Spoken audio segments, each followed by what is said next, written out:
Hello everyone, welcome back to my channel Sandip Moli lifestyle. কেমন আছো তোমরা সবাই? আশা করি সবাই খুব ভালো আছো, আর আমিও খুব ভালো রয়েছি। তো এখন কটা বাজে বলো তো ঘড়িতে? তোমরা শুনলে অবাক হয়ে যাবে। এখন ঘড়িতে বাজে রাত্রি 10টা, আর আমি এখন থেকে ব্লগটা স্টার্ট করছি। তো আজকে একটু অন্যরকমভাবেই স্টার্ট করলাম ব্লগটা, তোমরা দেখতে থাকো, আশা করি ভালো লাগবে। তো সারাদিন কোনো ভিডিও করা হয়নি, আর সারাদিন খুবই ব্যস্ত ছিলাম। তো এখন থেকেই আমি স্টার্ট করলাম। তো যাই হোক, দেখো আমরা রেডি হয়ে নিচ্ছি এখন, তোমরা তো দেখে বুঝতেই পারছো। আর টুকটাক ব্যাগপত্র গোছগাছ করে নিচ্ছি এখানে। তো আমরা দীঘা যাচ্ছি, আর হুট করেই আমাদের এটা প্ল্যান হয়েছে, আগের থেকে কোনো প্ল্যানিং ছিল না। তো সেটারই একটা ছোট্ট করে তোমাদের সঙ্গে ব্লগের মাধ্যমে আমি শেয়ার করব। তো যতটুকু পারবো আমি শেয়ার করব, আর বেশি কিছু দেখাতে পারবো না, কেননা ওখানে গিয়ে ভিডিও সেরকমভাবে ভিডিও করা সম্ভব হয়নি। তো যতটুকু পারবো আমি শেয়ার করব। তো যাই হোক, দেখো এখানে আমাদের পাড়ার কয়েকজন মিলে ট্যুরিস্ট বাস ছেড়েছিল সেই দিনটা, কিন্তু আমাদের ওই বাসেই যাওয়ার কথা ছিল। আমরা ভেবেছিলাম যে ওই বাসে করেই যাব, কিন্তু যেহেতু আমাদের আগের থেকে কোনো প্ল্যান ছিল না, সেজন্য ওই বাসে আর আমাদের সিট পাওয়া যায়নি। তো আমার ননদের ফ্যামিলি আর আমাদের ফ্যামিলি এই নিয়ে 7জন ছিলাম টোটাল, সেই জন্য 7টা সিট আর খালি নেই। তো যাই হোক, আমরা আমাদের একটা ইকো গাড়ি ভাড়া করে, যে ইকো গাড়িটা ভাড়া করে সব জায়গায় যাই, ওই গাড়ি করেই আমরা গেছিলাম। তো আমরা যেই দিন দীঘা গেছিলাম, আমাদের প্ল্যানটা সেই দিনই হয়েছিল, তাও সকাল থেকে হয়নি। প্রায় ওই দুপুরের দিক থেকে আমাদের প্ল্যানটা হয়েছিল যে আমরা যাব। তাহলে তোমাদেরকে পুরো গল্পটা শেয়ার করি। তো এদিকে হয়েছে কি, ননদদের আজকে বাড়ি চলে যাওয়ার কথা ছিল। তো সকালবেলা ওরা বেরিয়েও পড়েছিল, কিন্তু ভাগনা তো অনেক দিন ধরে আমাদের বাড়িতে রয়ে গেছে, সেই জন্য ওর মনটা না ভীষণ খারাপ হয়ে গেছিলো। তো যাওয়ার সময় ভীষণ কান্নাকাটি করছিল, আমাদের সবারই খুব খারাপ লাগছিল। সেই জন্য ওরা আর যেতে পারলো না, ভাগনার জন্য আর ওরা বাড়ি যেতে পারেনি। তো মোহনপুরের কাছ থেকে ওরা আবার ওর মামা গেছিলো গাড়ি চালিয়ে মেদিনীপুরে ছেড়ে আসার জন্য। তো ওর মামা আবার ওখান থেকে ঘুরে আসতে বাধ্য হয়েছিল। তো যাই হোক, তো ওই ঘুরে আসার পর তারপরই আমাদের প্ল্যানিংটা হয়েছিল যে আমরা দীঘা বেড়াতে যাব, যেহেতু ওই দিনই বাস ছেড়েছিল ওরা। তো সেই জন্য আমাদেরও ইচ্ছে হয়েছিল যে আমরাও গিয়ে ঘুরে আসি, তাহলে মনটাও ভালো লাগবে আর বাচ্চাগুলোরও ভালো লাগবে। তো আমাদের ওই গাড়িটা না ওই বাসের সঙ্গে সঙ্গেই গিয়েছিল, আর একটা মারুতি গিয়েছিল, আর আমাদের ইকো গাড়িটা গিয়েছিল। তো যাওয়ার পথে দেখো আমরা খানিকটা গিয়েছিলাম, তো যাওয়ার পর আমরা রাস্তায় একটু ব্রেক নিয়ে নিচ্ছিলাম। তো অনেকটাই রাত্রি হয়ে গেছিলো, এমনিতে তো সারা রাত জাগতে পারি না এখন আর। তো যাই হোক, আমরা একটু চা খেয়ে নিচ্ছিলাম যাতে ঘুমটা না পায়। তো সেই জন্য এখন চা খেতে দাঁড়িয়েছি একটা দোকান দেখে। যে দেখো সবাই যে যার মতো রয়েছে, বসে দাঁড়িয়ে রয়েছে। তো আমরাও চা নিয়ে নিলাম। তো এখানে বাড়ির থেকে খাওয়া দাওয়া করেই বেরিয়েছিলাম, ভাত খেয়েই বেরিয়েছিলাম। তারপর ওই যে ঘুমটা কাটানোর জন্য আমরা চা নিয়ে নিলাম। আর তোমাদের দাদা ভাইয়ের কাণ্ড দেখো, এখানে বাড়ির থেকে ভাত খেয়ে বেরিয়েছে, কিন্তু এখানে রুটি তড়কা এইসব আবার অর্ডার দিয়ে ফেলেছে।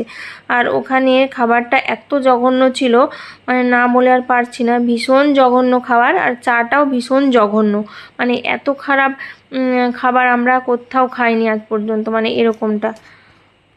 তো তোমাদেরকে তো আগের দিন ব্লগে বলেইছিলাম যে আমাদের কোথাও যাওয়ার হলে আগের থেকে কোনো প্ল্যান করা থাকে না, আমাদের হুট করে ডিসিশন হয়ে যায়। তো সেই জন্য এবারেও তাই হয়েছে। তো সেই জন্য কোনো ড্রেস আপের ব্যাপারে কোনো প্ল্যান নেই। তো যে যেরকম পারে ড্রেস পরেই আমরা চলে গেছিলাম। আর যেহেতু একটা রাত্রির ব্যাপার, সেই দিনটা গেছি, তারপর দিন রাত্রেবেলা বাড়ি চলে এসেছি, এরকম আর কি। তো দেখো এখানে দাঁড়িয়ে সবাই মিলে যে গল্প করছিলাম একটুখানি। তো তার একটু বাদে গাড়ি ছেড়ে দিয়েছিল। তো এর মাঝে আর গাড়ি কোথাও দাঁড়ায়নি, একদম সোজা গিয়ে দাঁড়িয়েছিল শঙ্করপুরে। ভোর তখন 3টে বাজে তখন, আর চারিদিকে ভীষণ অন্ধকার। তো আমরা শঙ্করপুরে গিয়ে দাঁড়িয়েছিলাম। তো এই যে দেখো, আর রাত্রেবেলা দেখো সমুদ্রটা ভীষণ সুন্দর দেখাচ্ছিল, আর এখানে এসে না মনটাই পুরো ভালো হয়ে গেছিলো। আর কি বলতো, এর সঙ্গে ভীষণ ঘুমও পাচ্ছিল, যেহেতু এখন আর রাত জাগতে পারি না, সেই জন্য ভীষণ ঘুম পাচ্ছিল। আর ওই যে সমুদ্রের ধারে ঠান্ডা হাওয়াটা লাগছিল আর ভীষণ ঘুম পাচ্ছিল, মনে হয় ওখানেই ঘুমিয়ে পড়ি। আর আমাদের বাড়ির থেকে যখন গাড়ি ছাড়া হয়েছিল তখন বাজে 11টা, মানে 11টার বেশি হয়ে গেছে, তখন বাড়ির থেকে আমরা বেরিয়ে এসেছিলাম। আর এখন আমরা দীঘাতে পৌঁছে গেছি, মানে নিউ দীঘাতে। তো এখন বাজে ঘড়িতে ভোর 5টে। তো এখন গিয়ে আমরা নিউ দীঘাতে পৌঁছলাম, আর ভীষণ খিদে পেয়ে গেছিলো। তো গিয়েই দেখো আমরা চা খেয়ে নিচ্ছিলাম, মানে তখনও কোনো দোকান বসেনি অত ভোরবেলা। তো তখন একটা চা দোকান দেখে আমরা ওখানে চা খেয়ে নিচ্ছিলাম, চা বিস্কুট। তো তারপর ওখান থেকে আমরা চলে গেছিলাম একটা এসি রুমে, মানে তোমাদের দাদাভাই যে ডিপার্টমেন্টে চাকরি করে ওই ডিপার্টমেন্টের একটা গেস্ট রুম রয়েছে, তো মানে এসি রুম। তো ওখানেই আমরা ওই একটা রুমেই সবাই মিলে ছিলাম। তো যেহেতু একটা দিনেরই তো ব্যাপার, একটা দিন নয় সরি, একটা বেলার ব্যাপার, মানে শুধু বিকেল পর্যন্ত থাকবো, সকাল থেকে বিকেলটুকু ব্যাস। তারপর আমরা ওখান থেকে বেরিয়ে আসবো, মানে রুমটা ছেড়ে দেবো। তো সেই জন্যই একটা রুমই নিয়েছিলাম, আর মানে অ্যাডজাস্ট করে নিয়েছিলাম। আর এখানে দেখো গাইস, মানে দীঘাতে বীভৎস ভিড় হয়েছিল, মানে প্রচণ্ড মানুষজন এখানে বেড়াতে এসছে। তো যাই হোক, আগে না এই দীঘাতে এতটা লোক হতো না, মানুষজন বেড়াতে আসতো না। তো আগে আমরা অনেকবার এখানে বেড়াতে এসেছি, কিন্তু এইবারটা দেখছি না ভীষণ লোকজন এসছে বেড়াতে। তো যাই হোক, এখানে দেখো এই মানে এই কয়েক ঘন্টার মধ্যে হাত মুখের অবস্থা পুরো ট্যান পড়ে একদম কালো হয়ে গেছে।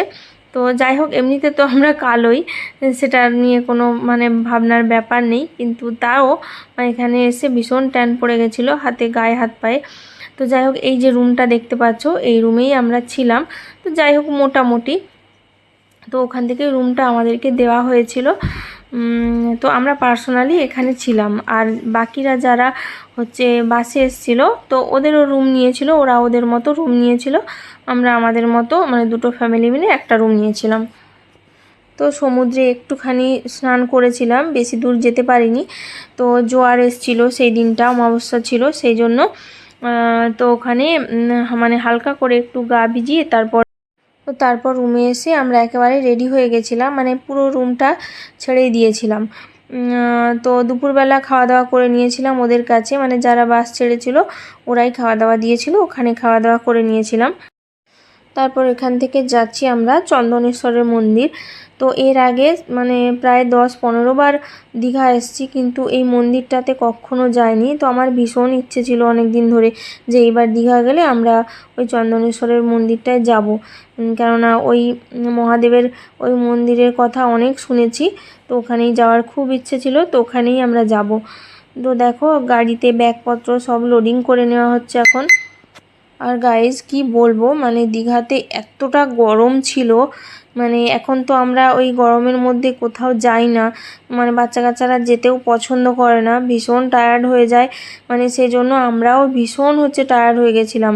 মানে এত রোদ গরম মাথার মধ্যে লেগে গেছিলো, মানে শরীরটাও মানে আর টান ছিল না, মনে হয় যেন কখন বাড়িতে যাব একটু রেস্ট করব এইরকমটা। তো যাই হোক, এরকম করতে করতে আমরা পৌঁছে গেছিলাম চন্দনেশ্বরের মন্দিরে। আর ওখানের মন্দিরটা দেখার পর মানে ভীষণ ভালো লেগেছে, ভীষণ মনটা আরও ভালো হয়ে গেছিলো। আর মানে খুব সুন্দর, ওখানের পরিবেশটা খুবই শান্ত আর খুবই সুন্দর। তো যাই হোক, তারপর আমরা মানে চন্দনেশ্বরের মন্দির থেকে বেরিয়ে আর কোথাও যাইনি, পুরো একদম সোজা বাড়ি চলে গেছিলাম। তো এরপর থেকে আর কোনো রকম ভিডিও করা হয়নি, যেহেতু বাড়ি চলে এসেছিলাম আর শরীরটাও ভীষণ টায়ার্ড হয়ে গেছিলো, মানে যেহেতু রাত্রি জাগা ঘুম হয়নি সেই জন্য। তো আর কি বলবো, এখানেই আমার ব্লগটা আমি শেষ করছি। তো কেমন লাগলো তোমরা সবাই কমেন্ট করে জানিও, আর ভালো লাগলে একটা লাইক করে দিও।